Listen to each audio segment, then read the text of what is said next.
In my last video, I built this cabinet. Now, the goal wasn't really the cabinet. I was trying to answer a question. How do I develop my own style? My theory was that if I copied enough work from a craftsman I admired, eventually I'd start to understand how they made the decisions they were making. When I finished that cabinet, I still didn't have an answer. So I started looking for the next project. And that's when I noticed this little detail right here at the waistline. Something about it kept pulling me back. The problem was I didn't want to build the same cabinet twice, but I've had several people ask me about building a whiskey cabinet. So instead of completely copying another piece, I decided to steal the parts I liked, take what I learned from the first cabinet, design something new, and see if a second project gets me any closer to developing my own style. There's a really important question when it comes to making furniture. What am I supposed to do with this? And ideally, you answer that question before you start building. I skipped that on the last cabinet. Before you figure out dimensions, joinery, or even what the thing should look like, you need to know a few things. What's it holding? Where's it going? How will it actually be used? And since I already had everything that was going inside it, the bottles, the glasses, I could start with the tape measure and work backwards from there. After some coffee first. Now, when it comes to planning a project, I've found there's not really a right or wrong way to do it. The goal isn't a perfect plan, it's just to get the project organized in your head. And since I suck at drawing, that's where Shaper 3D comes in. But regardless of what you're making, every project starts with rough lumber. Now, I love hand tools, but I don't love unnecessary work. So my process is pretty simple. Machines get me close, hand tools give me precision. The joiner gives me a flat reference face. Well, it gets close. I fine-tune it with my Lee Nelson number 7.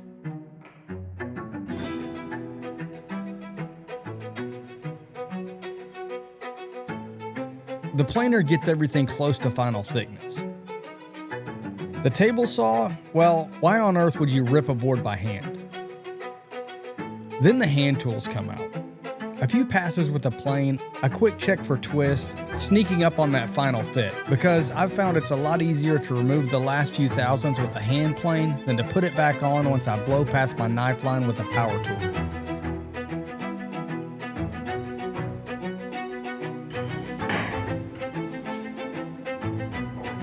The more furniture I build, the more I realize the difference usually isn't in the big things. Most woodworkers know how to make a cut or fit a joint. The difference is usually hidden in 100 small decisions nobody sees, and the next morning, I got a reminder of this. When I wake up, well, I know I'm gonna be the man who wakes up. I was drinking coffee and checking email when I saw Mike Pekovich had released a new masterclass, so naturally, I clicked on it.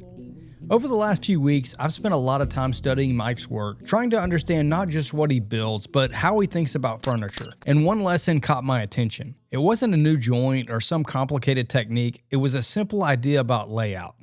One of those details that's easy to overlook. I mean, obviously, I overlooked it. I knew I wanted to try it, but first, I had to cut the case dovetails. And I'm gonna need some music for that. I've hand cut enough dovetails at this point that I'm good, but not quite a master.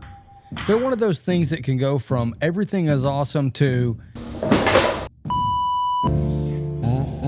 The frustrating part is I know exactly what to do. I've watched the videos, read the books, and I've cut a ton of them. The challenge is doing it consistently, every single time. So I laid out the tails, made the cuts, transferred everything over to the pin boards, and started fitting the case together. And that's the moment you usually find out whether the last several hours were productive or educational. Fortunately, they went together. Not perfectly, but well enough that I wasn't cutting new parts. And now I could finally try that layout lesson. The lesson was pretty simple. It wasn't a new technique or even some tool I needed to buy, although who doesn't like a new tool? It was just a small change in how Mike laid out through tenons. Now, on the last cabinet, I used the Shaper Origin, and what's crazy is these actually turned out better and they felt faster. I'm not saying it would be faster than the Origin in all cases, but if you're doing square mortises, it's definitely faster. So in the future, if I do the tenons with the Origin, they will be round. I also noticed another little detail in the masterclass. He keeps all his parts the same width until after the joinery is cut. I didn't do this last time, and man, was this way easier. Less math and tighter joints. Now, that's a win in my book. Those little details help me dial in the joints and fine-tune the shadow lines. And what I'm learning through this process is the details that make furniture look better are rarely dramatic. They're usually tiny. A reveal that's a little smaller, a line moves slightly, a curve adjusted by 1/8 of an inch. Things most people would never notice, but once you see them, you can't unsee them.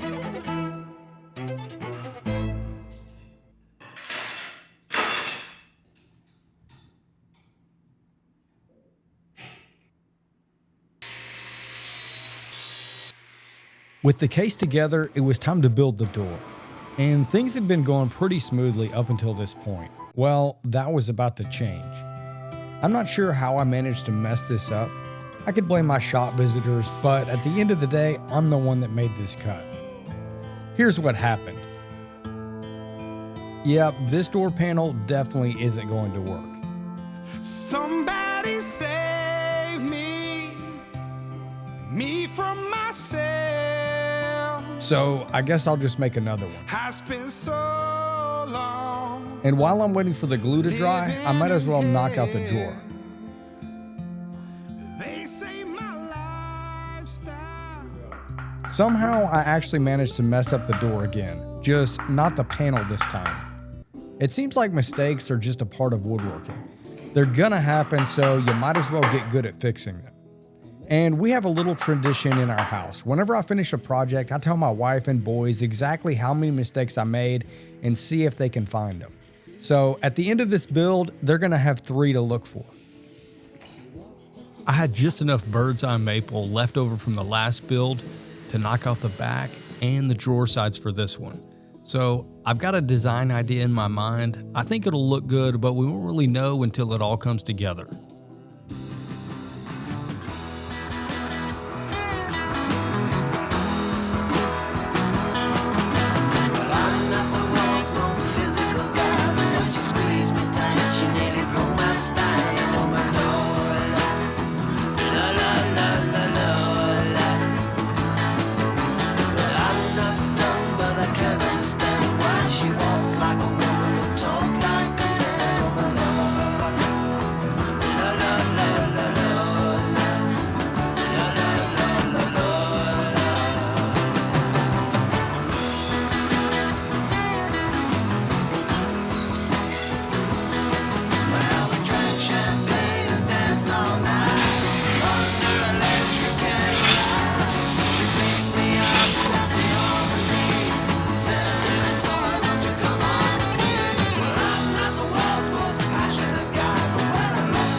At this point, I thought I had the door pretty well dialed in. Just needed a little fine tuning. Well, somehow that didn't break. Anyway, a few hours later, I was about to realize the mistake I had just made.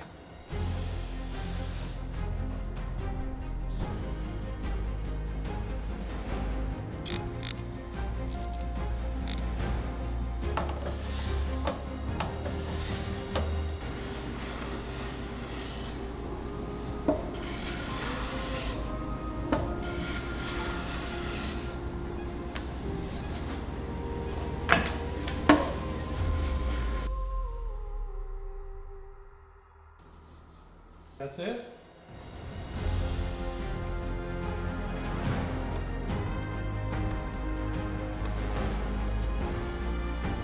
Before my glue up, I actually pre-finished this cabinet in hopes of keeping glue from sticking where it shouldn't. And it did work, but somehow I managed to get some scratches on this thing. They're not terrible, but I know they're there. And normally I'd grab a hand plane and clean them up, but because I left the joinery proud, I can't really do that. So I got to spend my afternoon sanding. And if you were wondering how the door went together, well, now you know. But before I can actually hang this door, I'm gonna need some hinges.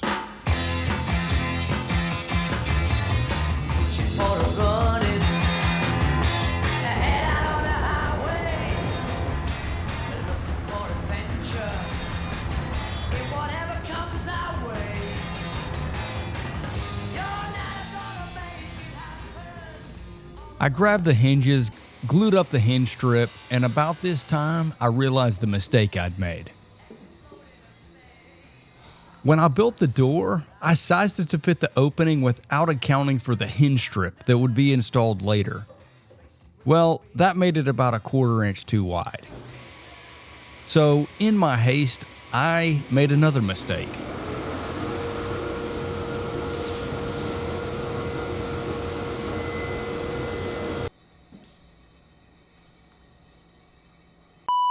Now it was too small, but after a little time to cool off, I came up with a solution. But I still needed some pulls, which seemed like a good excuse to pull out the lathe. Now, a few months ago, I would have just bought the pulls, but now that I've got this lathe, why buy them?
So, hope you like the cabinet. Now, let's see if Christy can find the 3 mistakes in this cabinet. So, let's go grab her and see how we did. What are we doing? Okay, so there's 3 mistakes, and you got to try to find them.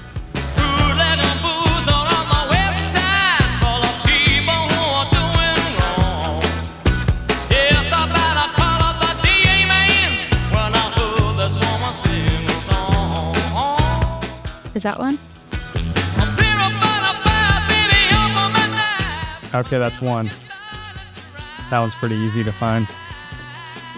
Ah, you guys have the last one. Well, do we see any errors in here? You hiding anything from me?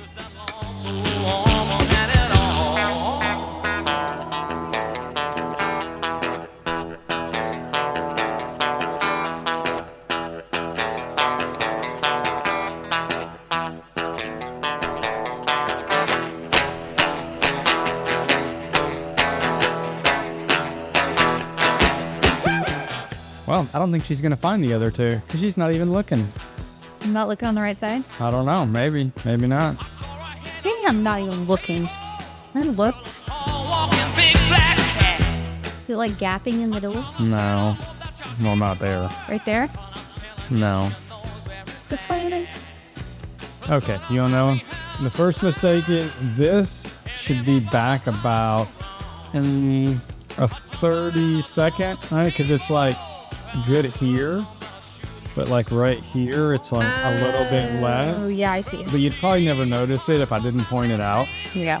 The other mistake was the reveal here on this side, this crack, is about a 64th more than this, maybe a 32nd, because I messed up in making the door and I had to trim it, and then I trimmed it too small. So you did see a big light gap there, so that's why I like put this spacer strip in here, so it really just hides it. I would have never noticed that one. You would have never noticed it. This So- one, now that you pointed out, though, I could see it. Yeah, so Good job.